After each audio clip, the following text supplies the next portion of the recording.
Hey everyone, this is Greg, your host of Goddamn Gamecube. Thank you for tuning in to Season 2. All episodes in this season were conducted virtually over the internet because of the coronavirus pandemic, so please excuse any audio glitches or oddities you may hear during these episodes. Thank you and enjoy. Hey everybody, thank you for tuning in to another episode of Goddamn Gamecube, the best goddamn video game podcast there is. My name is Greg, I am your host today. My co-host Beppe is here, and we have our friend Kyle with us today as well. And today we are talking about Doom 2016 and Doom Eternal. Beppe, take it away. Yes, thank you both for being here. These are a couple of recent games that we've all recently played, and I think it was just a natural course that we talk about them as soon as our thoughts were fresh in our minds. A bit of a contrast here, wherein you guys were a little bit more positive on the second one. I was a little bit more into the first one. So we're gonna try to have a nice little level-headed discussion here and just do some compare and contrast. I think Kyle is probably most intimately familiar with these out of the three of us. I don't know if Kyle, do you have much experience with the previous games, like the earlier ones? So I actually didn't grow up with the classic Doom games. I actually didn't really use a computer until I was maybe like, God, I don't know, 10 or 11, something like that. So back in the 90s, I didn't have a computer in my house, so I never played them. I got into the whole series with Doom 2016, which we were just talking about this before the show. I saw the multiplayer demo at PAX East 2016. Right. And I'm like, whoa, that looks really cool. So I went in line and they were just having, I think it was 6v6 multiplayer matches.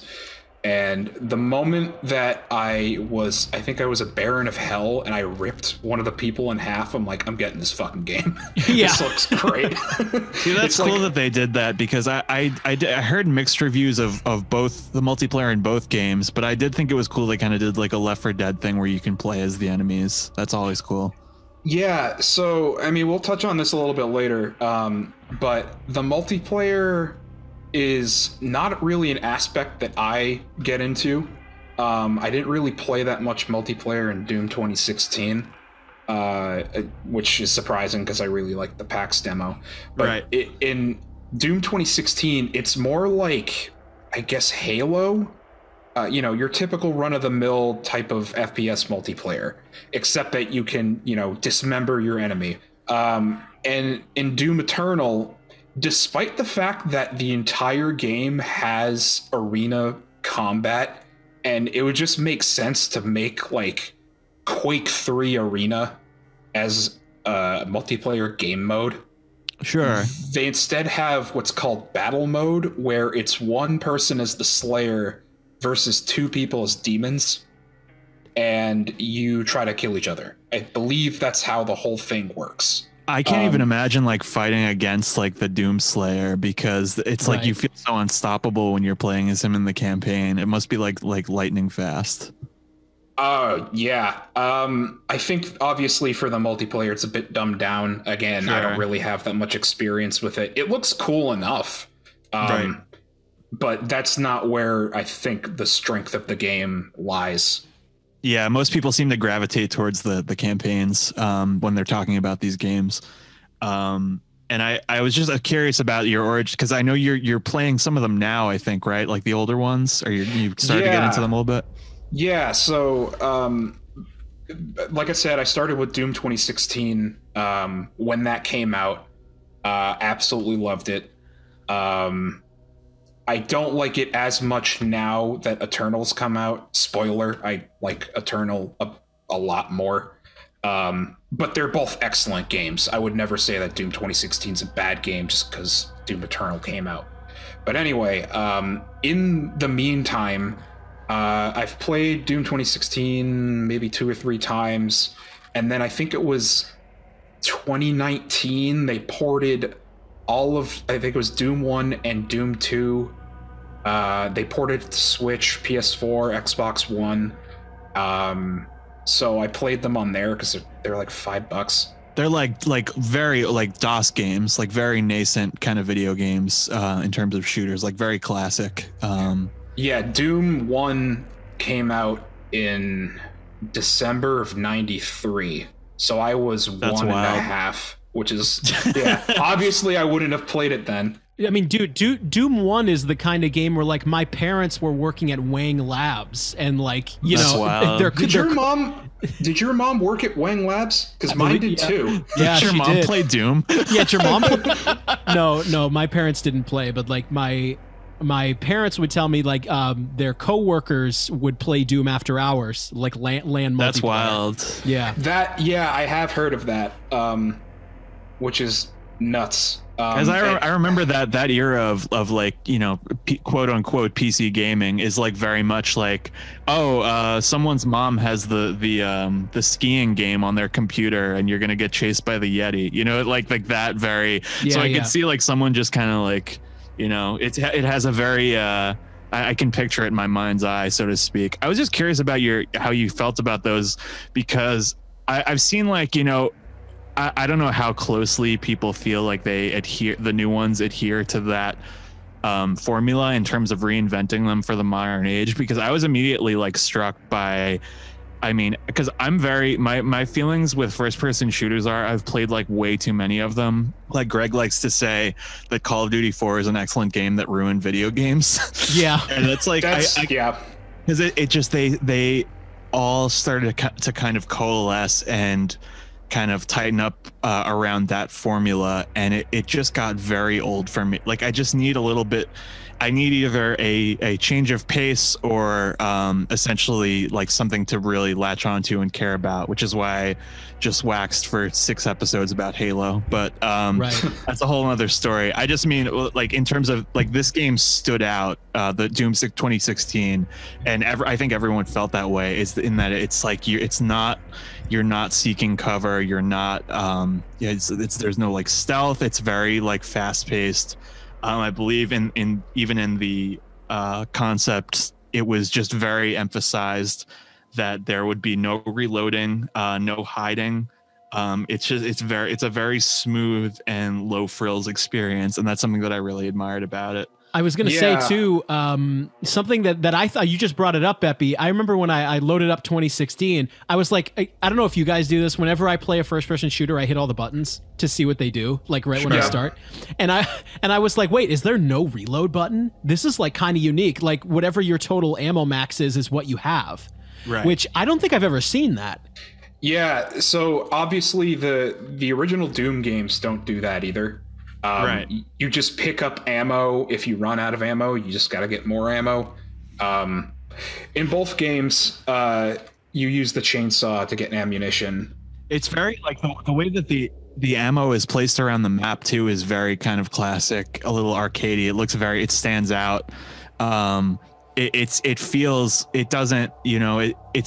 very apparent that you're about to pick up ammo for something. It's not, like other games in that way. And I just want to go off of something that Beppe said a minute ago, where it's such a refreshing change of pace when Doom 2016 came out, because I completely agree with that. I jokingly said that it rewards you for being a dumbass and running in with a shotgun against a giant fucking goat demon. And like, that is kind of the case, but it's also very subtly like, you have to be strategic in a way. You can't just go up to enemies with like the pistol and expect to live. There is an element of strategy. Yeah. I mean, I feel like as it gets faster and faster, the decision making is a lot more something that I mean, I'll just get it out of the way about Doom Eternal that I liked less was that it became it really turns it up to 11. And for me, it felt less like I was making decisions than I was just testing my reaction time to everything. And that's something that I didn't like about it, but it is, I would rather be playing that game than I don't even know how many other, and that's completely fine. I know I've seen a lot of people say that they prefer Doom 2016. I have no problem with that at all. It's just, for me, I really liked that balancing act. Hugo Martin, the game director, calls it the Doom Dance, where you're constantly, switching weapons depending on which enemies are around you and the best way to take them down. And there's no like one way to kill an enemy. For example, when you get sticky bombs and you meet the Cacodemon in the first level of Doom Eternal, it's a little cute little round floaty guy. I love those. the Angie tomatoes. Yes. And then they also bring back the Angie meatballs with the pain elemental. Isn't it incredible that those enemies are like they're just kind of derpy. They're very silly, but they make them it fits in these games. You know what I mean? Yeah. If you didn't know this, by the way, a little trivia fact: the Cacodemon is the head of, I believe, a Dungeons and Dragons monster called the Beholder. Oh, really? Yeah, so it's from back then. Yeah, that's where they got the inspiration from it. They just took like one side of his face and flipped it to make it symmetrical. So that's why I believe it only has one eye. Wow. It's another example of like they're taking cues from those old games, but still making them work.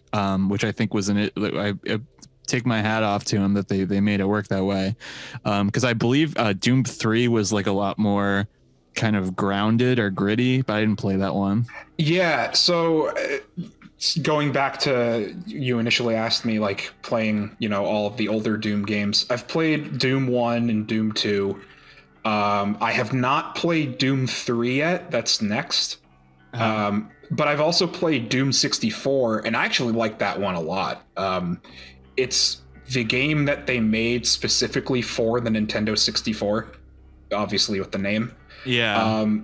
And where does that fall into the timeline, though? Yeah. Okay. So we'll get into this later, but I believe. Where does it fall into the timeline, the lore? That's so crucial. Yeah. The DLC that they've released so far for Doom Eternal, I haven't actually played it yet, but I've seen a bunch of speedrunners do it on Twitch. Yeah.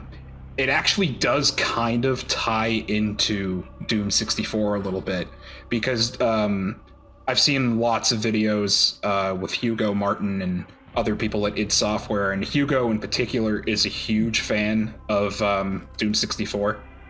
Oh yeah. It feels like the real Doom 3 in a sense. It's very dark.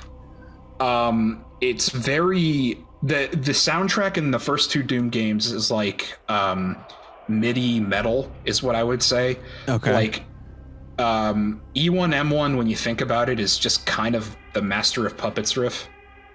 Yeah, you sent me also. They reinvented like an Alice in Chains song. That one, I have no idea how they got away with that. It is literally it's like blatant. It is literally them bones. Yeah, I mean, but it's fascinating though. Basically, my point with kind of asking your experience of all these different games and how they tie together is that they were evidently in reinventing Doom. They experienced kind of an identity crisis of like how do we put it all together, and the music in particular. I think went through a couple iterations because they told the main guy, Mick Gordon, they were like no guitars at first, which is hilarious because that's like all I think about when that's all I associate with Doom. Yeah, you've maybe seen that GDC video where he goes into that, and that's exactly what they told him. It's like, we want you to create something that's never been done before, and also no guitars. And like the music, the music that he has that doesn't have guitars is still really cool. It's very industrial. Yeah. But then he realized, like, no, like the metal portion of the music is like, critical to the identity of the game. It's pretty woven into the DNA. Like, I think that was like heavy metal, like album covers were a huge inspiration for the aesthetic of this game. If you've seen so like both Doom 2016 and Doom Eternal have two covers. Doom 2016 has the cover with just the Doomslayer on the front. I'm like, it's kind of boring. But the other cover, which is on the Switch copy, is like red, and it pays homage to the original cover, and it just looks way better. It's like a big painting of him slaying a bunch of demons, right? Yeah, and the same thing with Doom Eternal, where the first cover looks really cool. It almost looks like a Dan Seagrave painting, which, if nobody knows who that is, if you've ever seen a death metal album from the 90s and it has this really obscure, almost Hieronymus Bosch-looking artwork, it's Dan Seagrave. Okay. Yeah, I think that was like very... I think it was a good choice that he pushed back on it and was just like, because that is like... You know, whether you like that kind of music or not, it's very much in line with the aesthetic of the game, and I think crucial. And not only did he bring guitars, he brought in a fucking 9-string for the E1 M1 main theme of Doom 2016, which is just so ridiculously low tuned. It's incredible. I love it. It was that story where he sold it to the guy from Meshuggah, and he was like, even he hasn't found a use for it. I just I can't believe that they would ask him to do it with no guitars, and it's such the identity of the game. Like, I just associate it with this game. Didn't they? I could be wrong here. In some of the collectibles that you collect in these games, they also poke fun at that. There are like demons with guitars and like all like metally instruments covers and shit. They kind of they kind of really put it on the nose there too at some points in the game. Yeah, like they know exactly what type of game they are, and I gotta be honest, I really appreciate that. Like, they know exactly what type of game it is. Well, I was actually that's a good segue into what I wanted to get into next. Was that for this first game, what I liked so much about it is that there was deliberately little emphasis on story and characters, because they explicitly said it feels unimportant. I probably wouldn't have been as into that game if the story was closer to the forefront, because it's you can find it, like there's little bits of lore tucked away and stuff, and you pretty much I think like the bones of the story is really just whatever the robot character Samuel Hayden the cyborg pieces together for you. That was really my only, like, he was kind of holding my hand through the experience, and I like that a lot. And I don't have a ton to say about this first game because it's so sparse in that way, but it's what I loved about it, and what I like about sparse kind of games in general. This is similar to like the Souls games, is that they in that, even though it, but in that example, it is considered by the director considered a limitation that he says he can't write good stories, so he leaves everything very sparse. That works a lot for me, because I like to kind of fill in my own coloring book, as it were, because it's like oftentimes I feel like my imagination is better than whatever they come up with. Like, oh, I can't wait to see what this is, and it's like okay, right? Yeah. No, I actually made that assumption. That's not the word, but I kind of thought of the same thing for this podcast. Like, in Bloodborne, do you really care why aliens are there?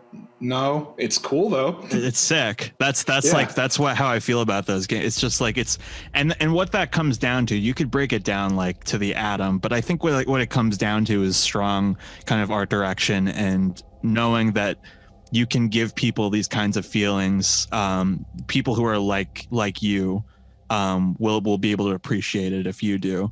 And I think that's one of the arguments for games as art, I think, even though the story is never considered to be like Oscar winning, sometimes I feel like it is by virtue of how little it says. I don't necessarily feel that way about these, but I think it's a good thing to talk about. Well, I do want to say though, but like, because story isn't a part of the game, you are sort of eliminating an aspect to games that you can rest on. You know what I mean? Yeah. Like in Doom, like the shooting better be killer, like the level design better be really good. There better be and thank God it is. Oh, yes. I was gonna say there better be everything else in here that's good, or you know what I mean? Story and narrative are such a big part of games today that, obviously, to me, Doom 2016 is very arcadey. And that's probably the intent. Yeah. And sure, for a game like this, that's probably fine. I can't really I don't know if I can go with you guys all the way on that, where I can't really argue if that's a good thing or a bad thing. It just is what it is in this game. And at the end of, Doom 2016, I because of the, the lack of story or other things, I had kind of had what's the word for this? I kind of had the feeling in my bones where I've kind of seen it. You know what I mean? Like I've seen the gameplay loop. I have all the guns. I have all the upgrades, and it's just, I don't know if I can go all the way with you guys on that. The story is in it. Go ahead. My problem is essentially that we have a direct contrast and I don't like it. Okay. Because they lean a lot heavier into story and character in the next one. And I was like fully checked out by the last couple levels. So to counter that, you're right. It is more present. The story is more present in Doom Eternal. I actually didn't mind it. I thought what they had was pretty neat. They still don't really go that in depth with it. I don't know. It just really worked for me. I don't think it's like award winning by any means, but I didn't mind it either. Like we'll talk about all the ins and outs of the gameplay and all that stuff, but I think maybe I'm just so, what's the word? I've played so many games where the story is so important. Yeah, where the story, every game these days has a story and a narrative, and I feel like the story for me in Doom Eternal, it's not necessarily good, or great, but I like that I felt like I was working towards some goal rather than going through levels and doing the gameplay loop, even if the story wasn't that good. I think it was worthwhile to expand on that, so it's like you're given some context as to why you're in these places and what you're doing. That's fair. Yeah. I don't agree, but it's fair. He doesn't agree. Go ahead. No, I don't have a lot to say on that. I don't want to conflate so many ideas into one thought. Doom Eternal plays differently. We'll talk about gameplay stuff if you want. Whether it's the platforming or the other aspects to the game. I don't know. I think this is a tough argument to make. I don't think either of the stories are good necessarily, but I don't know, man. I find it hard to argue that you want a game that has no story so you can fill it in yourself. I don't want to fill it in myself. That's why I'm playing it. Right? I don't know. Maybe that's but if you're not good at writing a story, I don't want to see it. You know what I mean? Like just cut to the chase. It's all about the experience, and that's the beauty of that first game, is that they created something original by paying homage to the past and right. Yeah. I was going to say that too. Trend. No, I understand that. I was going to say that too, where 2016 feels more like, remember that game from 1993 you played, but what if it looked like this? Yeah. It plays more like that. Well, so what I noticed is that the art direction in both games is pretty different. I'm trying to think of how to describe it. No, I understand. It's almost like I would compare it to almost like Gears of War 1 versus 2, where in Doom Eternal there are more bright colors. You're outside, the trees and the cities and the shrines, and Doom 2016 is more like hell, red rocks, Mars. You know what I mean?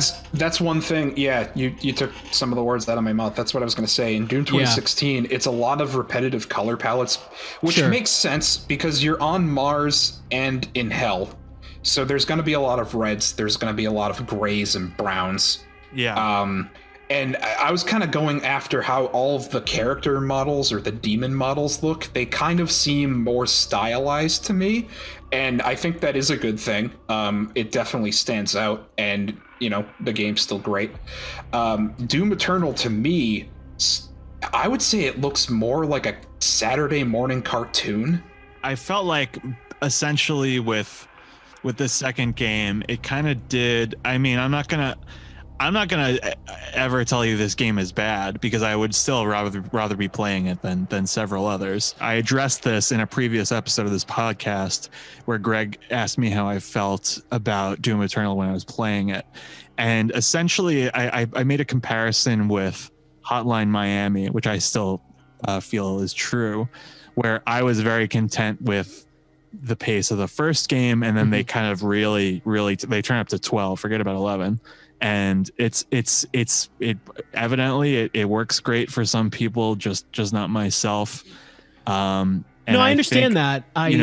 No, I completely agree. No, I was gonna say, Kyle and I were talking about this off mic. Doom Eternal, I did like it a little better than 2016, and I think for me, there's that line where I think for some people they went over the line, and for me it was mostly fine. I think I said this to Kyle. Doom Eternal just has a lot of things in it. You know what I mean? Where like, you have the buff totems and you have all these different, enemy types, and you have the Marauders, and you have to shoot things in this way. And there are a lot of, if you're not playing on PC, there are a lot of controls and a lot of buttons and things that do other things. There's the word I use is, if I were to put up air quotes, there's a lot. Like in Doom Eternal, there's just a lot to keep going through your brain while you're also playing at 1,000,000 miles a minute. I think it's a good kind of example is that you have like a home base in this one, which I did like. And I like that too. Stuff. And I think what I meant to say earlier, I like how Doom Eternal felt less arcadey.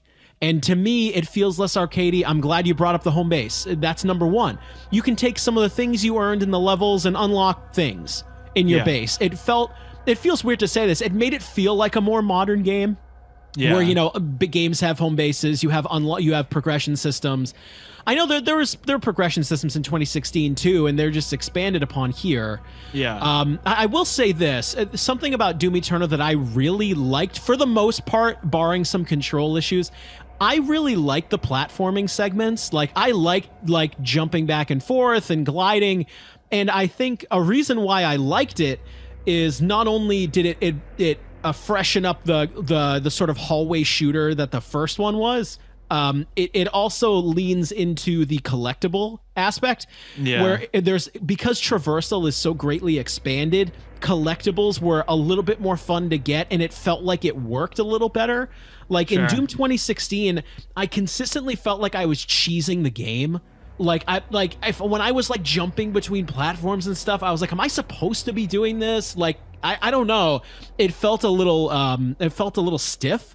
But 2016 to me, I liked how traversal was expanded and how the sense of scale. And I think the sense of scale for the world, for me, for the most part, worked in Doom Eternal. But continue.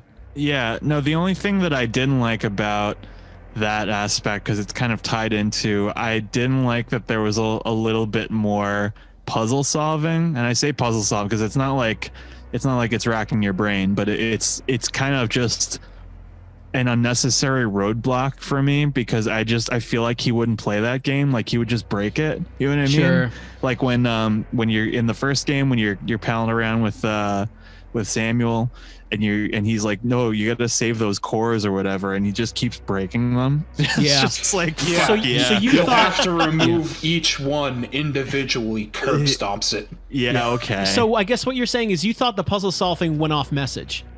What Doom is. Essentially, yeah. I mean, that line is going to be different for everybody. And it's just a matter of they made different choices this time around, and you either like it or you don't. And that's I was going to say, Kyle, you can go on in just a moment. What I was going to say was, Beppe, I think that's a good word. I think for Doom Eternal, it kind of feels like, where's your line in terms of a gamer? Like, for me, I like the puzzle solving, or I like the ebbs and flows of the action in any game. And just because it's called Doom, that doesn't mean I don't want it. And I thought, actually, there were a handful of rooms where I had to stop and think about how to do it. So, like, I will see, that's my problem, is that nothing about this series says stop and think. No, it's always like foot on the gas. Let's go.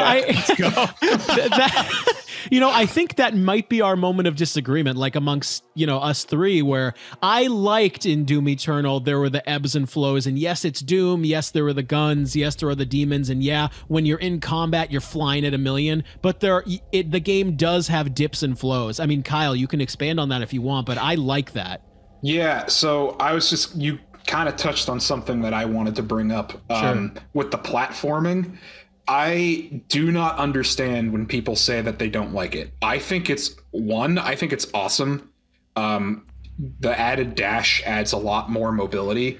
I found the collectibles to be way more fun to collect in Doom Doom Eternal, because I just recently played through Doom 2016 on my PS4 on ultra violence, And it, like I said, still a good game.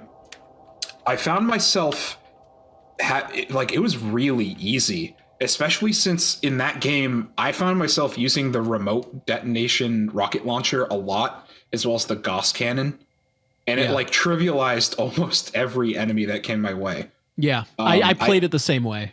Yeah. Whereas in Doom Eternal, you can still do that if you want to. It doesn't really work out all that well. No, I think Doom Eternal that's another interesting thing to bring up, where Doom Eternal, this is I'm gonna go to the 40-yard line here and say that this is a flaw in Doom Eternal, but it's not a huge deal. Doom Eternal is, you guys ever hear that term where like this game is too balanced? You guys ever hear that? Where like in Doom Eternal, for me, I understand, like, because in Doom 2016 I could abuse remote detonation rockets and the Gauss cannon the whole game. I feel like in Doom Eternal, they wanted to balance that by like ammunition storage is a little bit more limited. You have to do a lot of Doom dancing to restock your ammo, and different enemies require different ammo types. And for me, this is kind of strange to me, where it felt a little bit. The puzzle solving within combat is kind of what dragged the experience for me, which is kind of weird to say, because I like the puzzle solving outside of combat, but because I was doing so much chainsaw this and flame this and ice this and do that at the same time, but you don't have a lot of bullets, so you got to do it over and over. I think that's what dragged Doom Eternal for me a little bit, was there was a lot of like running around and dancing in combat that just like rock, paper, scissors kind of. But like it's not bad. It's like it's just enough where it started to grate on me a little. I wouldn't say I agree, but I understand where you're coming from. Another thing I was trying to say from before with the platforming. Yeah. Not only is it more fun to collect the collectibles in Doom Eternal, because the variety of the items that you get is way more varied. Because you have, like we mentioned before, the album covers with all the really cool artwork, cheat codes, which is something I seriously have not seen in a game since like friggin' Halo 2. Yeah, they did like a modern take on it. Like, I'm the type of person that will look in every little nook and cranny in a game. Yeah, me too. Yep. So to be rewarded for that is really satisfying. It directly translates into your play style, because when you're platforming around, you can't just jump twice and dash twice immediately. You have to time it out. Yep, with the recharge. I find myself doing that all the time in the combat too. Yeah, like exactly. Combat. Yeah, that's a really good point, where the platforming translated into combat. I found myself dashing around combat a lot, and it became a part of my play style. Another aspect too, I brought this up a little bit earlier, where collecting stuff in Doom 2016 to me felt, I think I brought this up, it felt a little bit not cheesy, what's the word? I felt like I was cheesing the game to find them, and there was very limited selection of what you could do with them.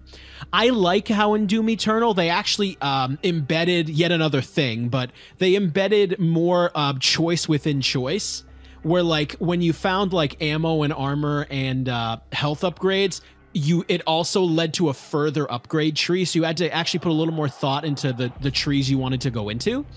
And I think what ended up happening... Are you talking about the holy Oreos?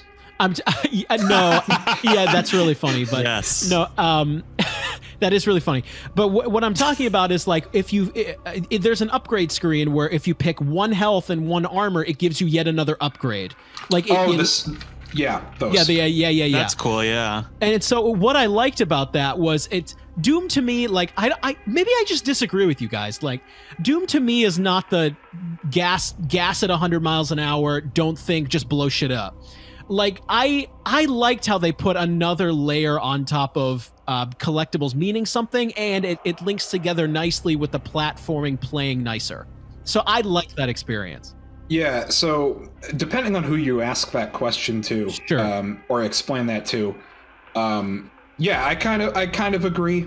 Some others might disagree. Where the original Doom games, they are kind of foot on the gas, and I would say that the Doom 2016 and Eternal are a little bit more so. But the original Doom games, there's still a lot of secrets you can find. Yeah. There's a lot of puzzles which honestly kind of get annoying at times because you're like running against the wall going trying to find like a door that opens. Right. I this was kind of it was all coming together for me at like my thoughts on to sum up the experience at the end of the game where they recreate Spy Fox 2's evil dogbot ending. I kept like getting hurt from all sides, and I was trying to figure out what was attacking me. I'm like, it doesn't even matter. It's just like I just need to kill it. Like it's just like I felt my controller vibrating, and I had no idea. Are you talking about the Icon of Sin fight?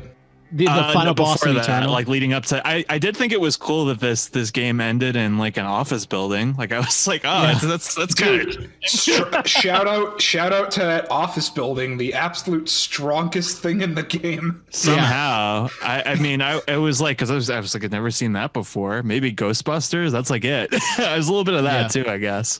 But no, I mean, you know what it is. At the end of the day, it's like I will still play the inevitable third game in this little series. It's like, you know what it is. It's like when a band releases an album you're not too sure on, and then but you know if you're a true fan, you stick it out. You'll check it out next time. You'll see what they have to offer you. Yeah, the music analogy is actually pretty apt too, because I think a lot of people know like Mick Gordon got. He got sacked. We didn't talk about that. Yeah, that dude. Oh man, that depressed me. Did you hear what was the new? Because they hired a new composer for the DLC. Was that any good or? Yes, they got. So backing up a little bit, I think it was Mick had like he put it on himself to master all. God, it was some unbelievable amount of tracks, like 60. There was a dispute about like whose fault it was, because there's something about like it was very compressed in the final game, and he said, oh no, I didn't mix that, they didn't give me enough time, and they were like, oh no, we gave you plenty of time, and also you're fired. So it's shitty on both sides. What are you gonna do? I was just curious if the new stuff held a candle to what he did.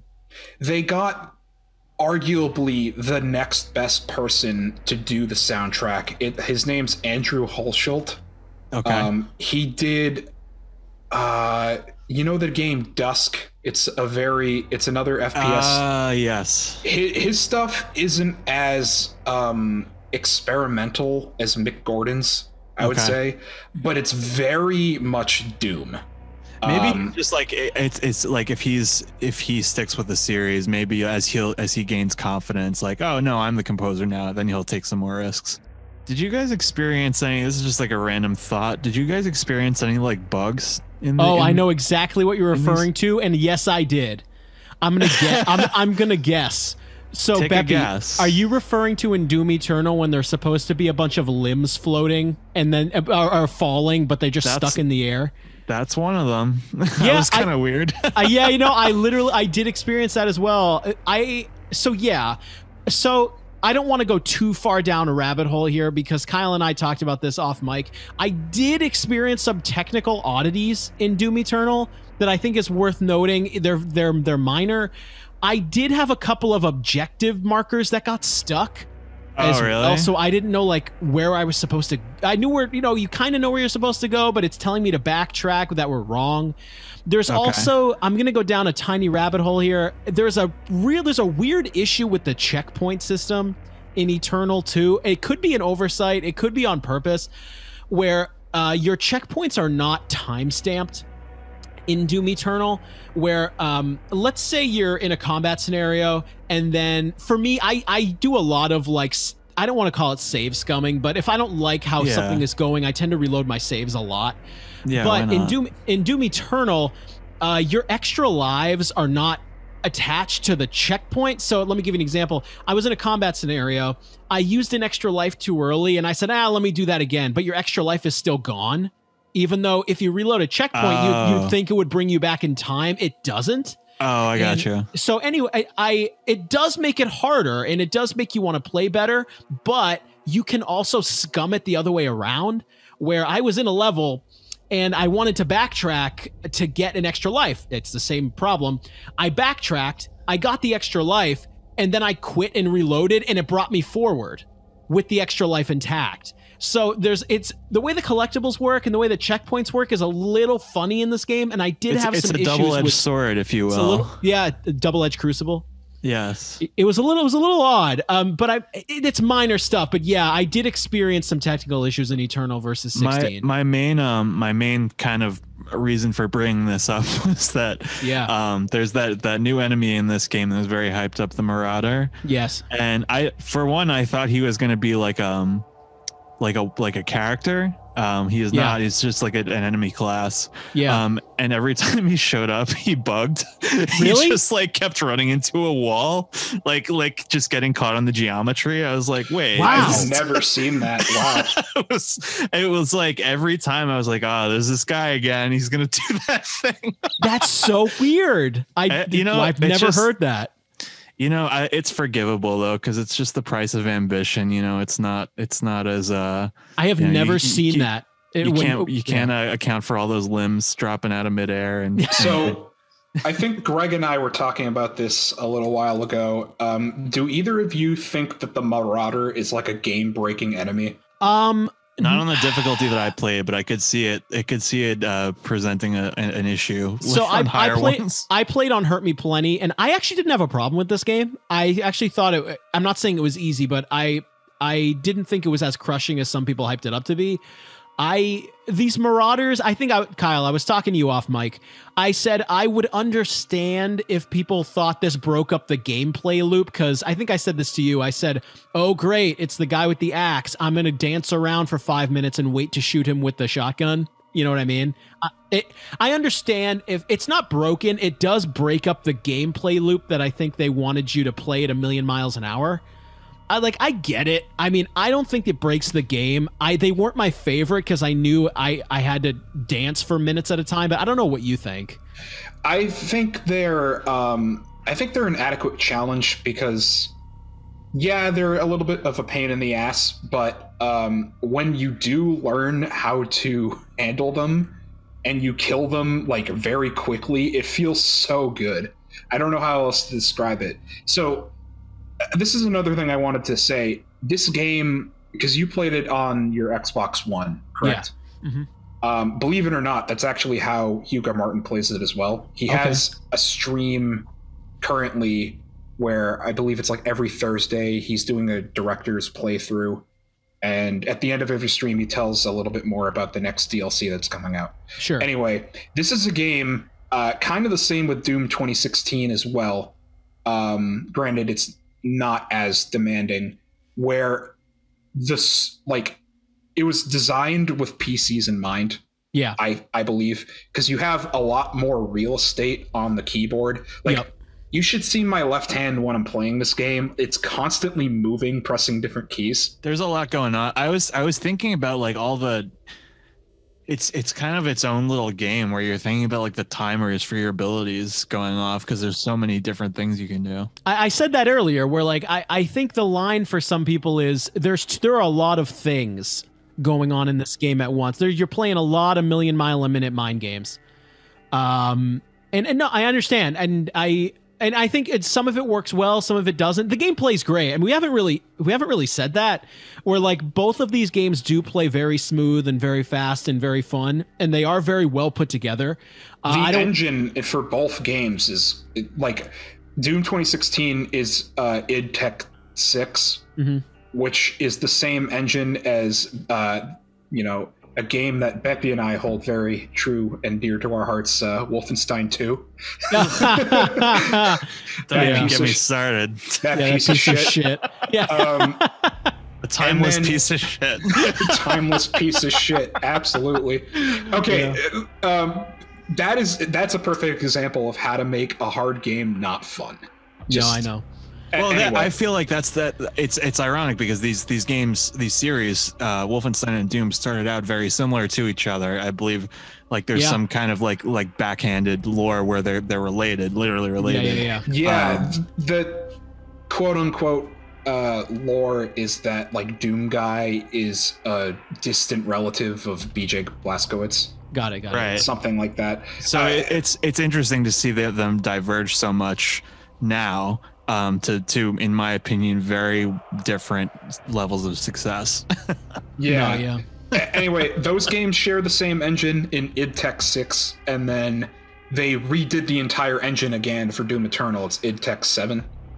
And I think it's a very good engine. I mean, the final fight, they throw like the entire kitchen sink at you. And granted, my computer did lag a little bit because it's a little bit older. Dude, I think it's optimized extremely well. I mean, I play on an Xbox One X, that mid-tier upgrade.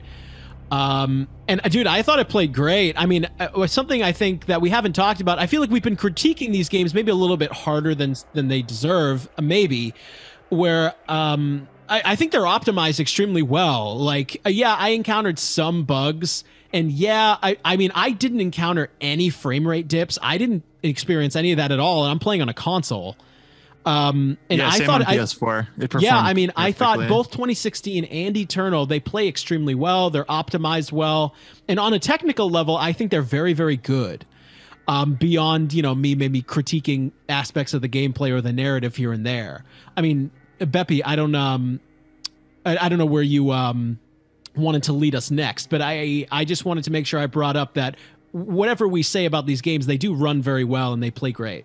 Yeah, for sure. I was going to ask you guys if you were ready for your final thoughts, because I've pretty much already said mine. Yeah. But yeah, go ahead. Yeah, I can start if you'd like. Sure. These games are very fresh for me because I just played them within the past month. I beat them both. And I was impressed by these. It's rare for me where I played Doom 2016 a couple of years ago and actually put it down. It's that's very out of character for me. I tend to get through stuff quick and then yell about it on the podcast. Sure. But I was impressed by these. I think I said this in an interview. I was talking to another guest. I liked these games more than I thought I would, where I liked the variety of weapons is great. I think it's very fast and very fun. Sure, Doom 2016 to me is too arcadey for my taste. Like, I can't really put it up in my elite games that I love, because I kind of got a little tired of the gameplay loop at the end. Find red key card, find blue key card, get into arena, kill demons, blah, blah, blah. But the weapons are great and it looks great. In terms of Eternal, I actually did like it a little bit better, where I think the expanded platforming helps the game. I think it helps the ecosystem with the collectibles, and the collectibles feed into the bigger ecosystem of your Doom base, of the drip of progression, which I'm very into when it comes to any game. I did get a little fatigue with this game at the end, much like the first one. But I think I lean with Kyle on this one, where I think, Beppe, you disagree. I do think Eternal is a little bit better.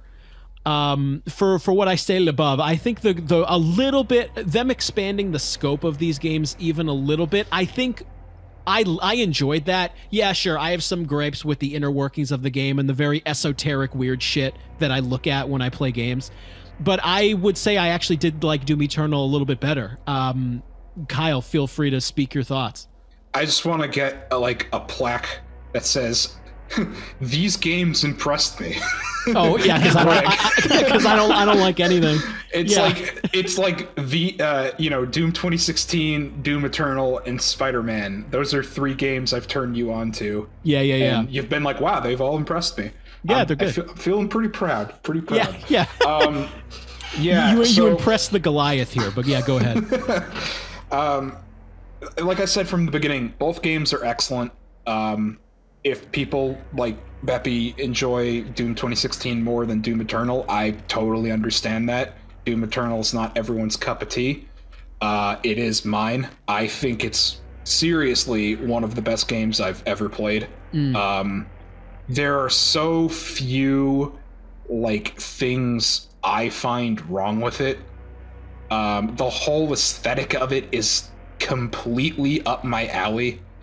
The music, the character design, the story that's kind of there, but doesn't really matter all that much either. Even though it is more expanded upon than Doom 2016. It's a really good game. I think it's very well balanced. Mm-hmm. Yeah, that's a good way to cap it all off. I think my final thoughts are that the message from this series to me is to innovate as it has been, instead of what's the other one? Innovate versus imitate. That's the one. Imitate where a lot of other series seem to be doing, because this was such a huge breath of fresh air for a first-person shooter that wasn't Halo for me. And lastly, I'd like to thank our audience for participating in this experiment where I don't like a game and Greg does. In this thought experiment, right? Can I actually add one last thing before we go? Of course. So one other thing, because I kept mentioning Hugo Martin, who's the game director. One thing I saw in an interview with him probably a month or two before the game came out, and it's always stuck with me because I thought it was just like, as soon as I heard it, I'm like, this guy understands. He absolutely gets what makes a game good. To paraphrase, it was that's what we want to make you do in Doom Eternal. He's talking about how, crazy the combat can be. He's like, we want to make you think, because if you're thinking, you're engaged, and if you're engaged, you're usually having fun. And if you're not doing either of those things, why are you playing the game? Honestly, that's a great quote, man. And I do want to. I was trying to make like a parallel to, hey, if you're engaged with goddamn GameCube and all these hot takes, you're having fun, right? I hope so. But so anyway, I do want to say thank you, Kyle, for joining us for Doom and Doom Eternal. This is gonna do it for now on goddamn GameCube. Thank you guys so much.